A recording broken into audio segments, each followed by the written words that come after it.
Pascal came into play. A lot of others did too. C.S. Lewis did. Jonathan Edwards did. You'll see those as we go along. But at this point, here's the alternative to what T.W. Manson said.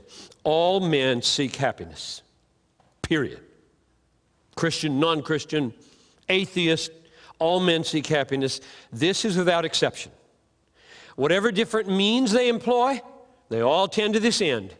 The cause of some going to war and others avoiding it is the same desire in both, attended with different views. The will never takes the least step but to this object. This is the motive of every action of every man, even those who hang themselves. I think that's true. Therefore, sanctification, becoming holy, becoming Christ-like, being born again, does not consist in stop wanting to be happy. It consists in a whole new set of what makes you happy. That's what it means to be born again. All these things were making you happy, driving you, making your will go this way. You're born again, and new worlds open up to you. Christ on the cross is at the center of that new treasure, and all your affections begin to change. I say begin. This doesn't happen overnight. Some people it does, others, long, painful process. But being born again doesn't mean stop your quest for happiness. It means pursue it in a whole new way. Because now there's a new you in there that's got different taste buds, different spiritual taste buds. The day before you're born again, you put your tongue on the cross, boring, foolish, as Paul said. Day after you're born again, you put your tongue on the cross, honey, gold, I can't get enough of Jesus. That's what's happened. Not the quest for happiness, just a whole new world of what makes you glad. So that's the struggle that I was in, and Christian hedonism is the outcome of all these struggles. And here's the summary of it. If you want a 5-statement summary of what do I mean by Christian hedonism, these would be some of the pieces, the main ones. Number 1, the longing to be happy is a universal human experience and is good, not sinful. I think your desire to be happy is equivalent to your getting hungry for food. Okay? It's a given with your humanity. If you don't have it, you're dead. Literally. You will die. You'll curl up in a bed. This is what in the worst forms of depression, right? You don't have any, you just disappear in bed because your soul is dying. It's a horrible thing. I don't think it's sinful to want to be happy. I think, well, you'll see more in a minute. 2, we should never try to deny, this is controversial, but listen it out. We should never try to deny or resist our longing to be happy. Ooh, dangerous. As though it were a bad impulse. Instead, we should seek to intensify this longing and nourish it with whatever will provide the deepest and most enduring satisfaction. And those 2 words change everything. Get them. I'm getting them from the Bible. I'll tell you the verse in a minute. So, here's what I'm saying there. The solution to your sin problem, all right? Everybody in this room's got a sin problem. Even if you're born again, you still like to sin in certain ways. That's what sin is. It's appealing. Nobody sins out of duty. Raise your hand if you sin out of duty. Get up in the morning and think, I don't want to sin today, but out of duty, I'll sin. Nobody does that. We only sin because it pleases, it feels good, or it promises some money if we lie on our tax forms or whatever. We sin because we want to sin. The solution to that problem is not the killing of want in your life. I will now cease to be a wanter. I will now cease to be a desirer. That's not the solution. But that's what I felt growing up. I mean, how many times did a missionary speaker come through our church? Oh, it's so bad saying this. because our missionaries aren't like this at all. And they said, look at us young people. So you young people, you need to stop doing your own will and do God's will. I'm sitting there saying, is there a third alternative? Like my will becoming God's will? So that I might, in fact, find deep satisfaction in laying my life down for Jesus? Like most of the missionaries who've been written about talk?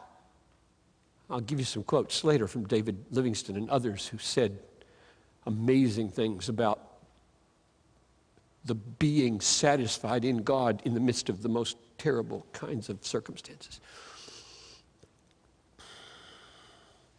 So I don't think the solution to our sin problem is in getting rid of our want to.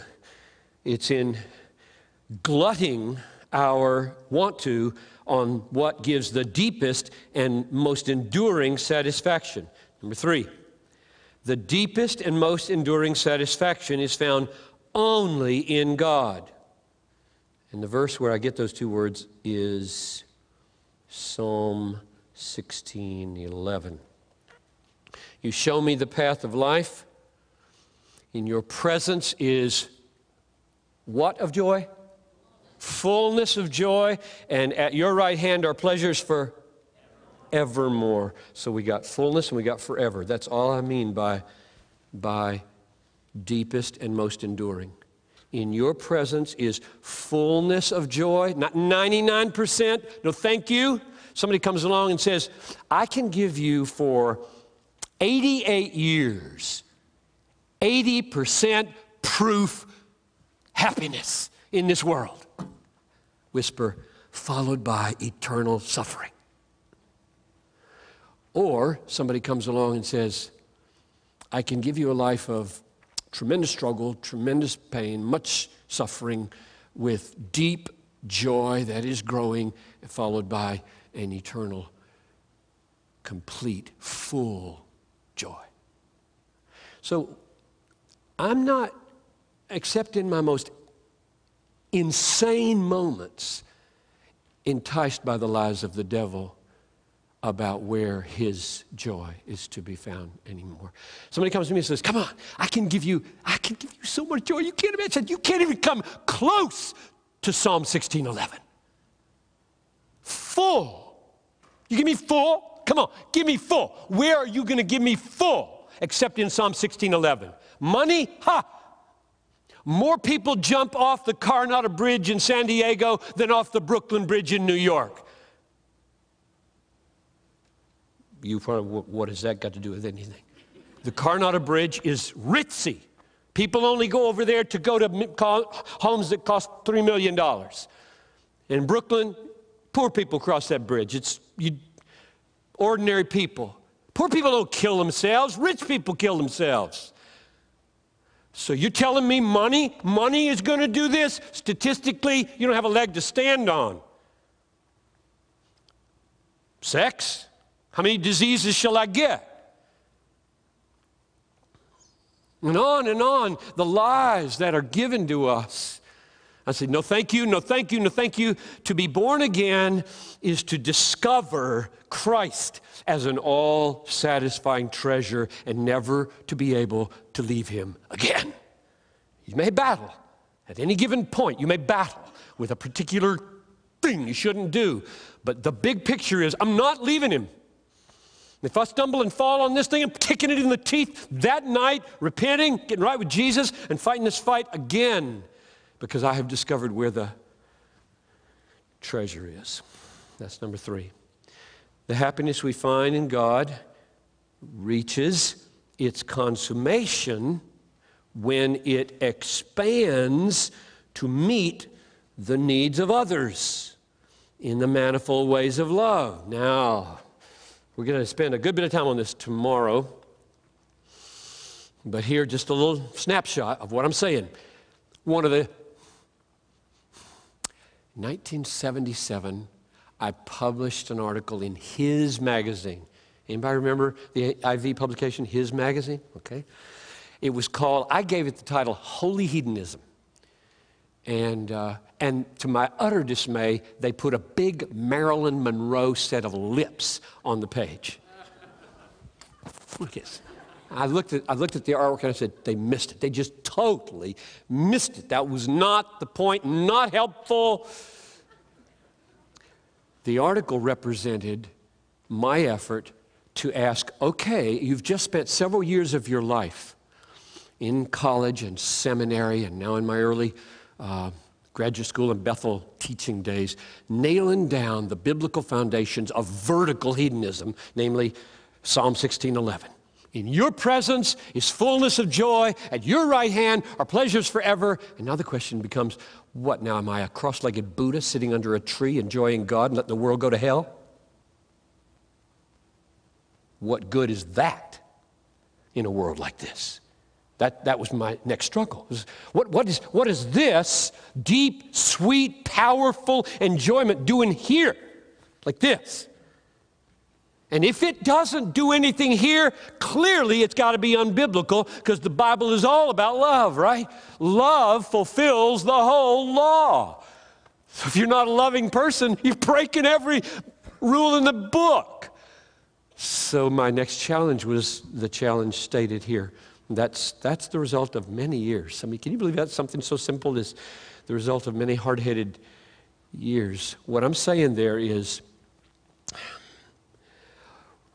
when God comes to you and shows you himself and changes your heart so he and his word and his glory are your delight, you become like a high-pressure zone walking through the world. This is a weather analogy. I'm not a weatherman, but I think this works. You become like a high-pressure zone. You move through the world. Other people without God are low-pressure zones. There's emptiness out there. And you've got this high-pressure zone because God is deeply satisfying you. When a high-pressure zone bumps up against a no-pressure zone, what's created? Anybody know? I probably got it all wrong. Wind. Wind blows. It moves from high to low, right? It fills the void. And in doing it, it gets bigger. If this doesn't work meteorologically, it does spiritually, so forget the analogy, okay? I'm a high-pressure zone. I'm bursting with what God is showing me about himself, and I'm loving him, and I'm enjoying him, and I'm bumping into people around my family and around the neighborhood and around church and in the world, and they don't know him, they don't love him, they're trying to be satisfied with low, crummy stuff, their low-pressure zone, it's not working in their lives, and a wind is created that goes out into them and what's that wind called biblically? Am I know? It's called love. It's called love. I'm sure it's got other names. You're probably right. But it's called love. Now, here's the deal. Love is not just the effect of my joy. I'm going to argue big time it is, because the Bible does, lots of places, that love is the overflow of joy in God. But I'm arguing here that it's the expansion and consummation of joy in God. And therefore, this love is moving out, questing for being bigger, which means I'm still a hedonist. If you ask me, if I come to visit you in the hospital or wherever you might have a need, and you say, why did you come? A bad answer is, I didn't want to come, but I have a duty to. That's a bad answer. What effect does that have on you? You don't feel more loved than if I say, as a pastor to you, somebody who knows you, cares about you, you don't feel more loved by that than